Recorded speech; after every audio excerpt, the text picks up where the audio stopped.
The reason we moved away from Drake was that we felt that we wrapped that story up on Uncharted 4. And that's really the motivation to find a new cast of characters that could actually carry on the Uncharted legacy. Uncharted is more than just Nathan Drake, and I think maybe makes people think a little differently about the Uncharted series as far as what they think of when they think of Uncharted.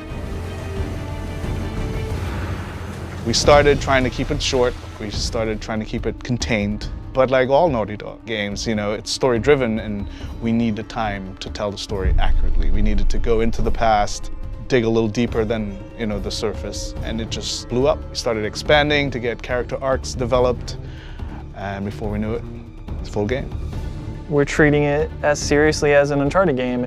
The game could stand on its own as an entry in the series. It's going to be the sum of Uncharted's in terms of gameplay experience with some of our beloved characters, some of the most fan-favored characters. Well, there were many ideas on the table, like Sullivan and Sam's story, but they all were very closely related to U4, so we wanted something that was fresh, something that was new, and Chloe, being a fan favorite, we thought we would explore her story. Then we thought about, okay, well, who would be a good pairing with Chloe Fraser? We were like, well, what if Chloe Fraser wanted to explore her past, go back to India, to her roots, and what if she needed someone like Nadine Ross as a partner? We find these symbols. We find the tusk. And then that was the kind of jumping off point of these two interesting characters together.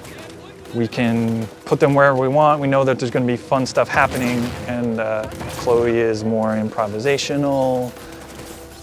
Nadine is more logical. We know that there's going to be great conflict if we throw those two together. That's supposed to happen? Dunno.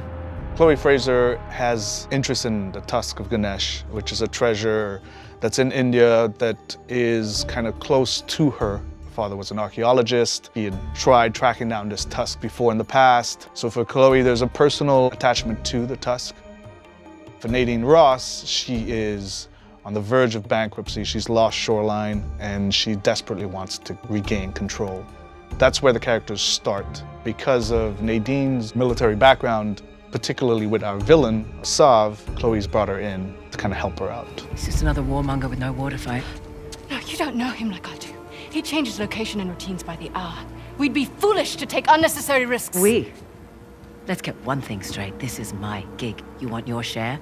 We play by my rules. For Sav, as a villain, he is motivated by a code. He believes that he owns rights to this land, and he's fought a war that has kind of gone on for centuries. So recently he has started rekindling this war to profit. Giving the player more options, I think, would be the highest level, encompassing way to describe what we're trying to elevate even from Uncharted 4. We have all those things at our disposal again, rope climbing, driving, we have the winch, stealth options. We have lockpicking now, so we have crates of things that you can find certain weapons or treasures in.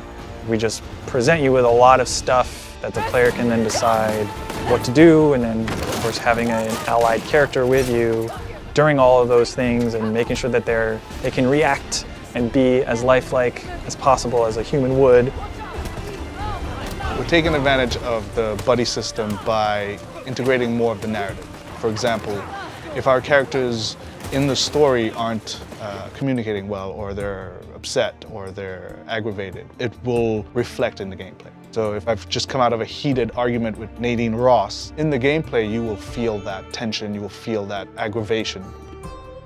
The challenge for us was this player-driven space. It's not open world, but it's vast, and you have player choice that you can go and experience it differently. There's things to find a true sense of exploration, but the goal being that you're just exploring and freely doing things, and then the story is still progressing in the way that they would expect from an Uncharted game. It's something we've never really done to the level that we're doing now in Uncharted.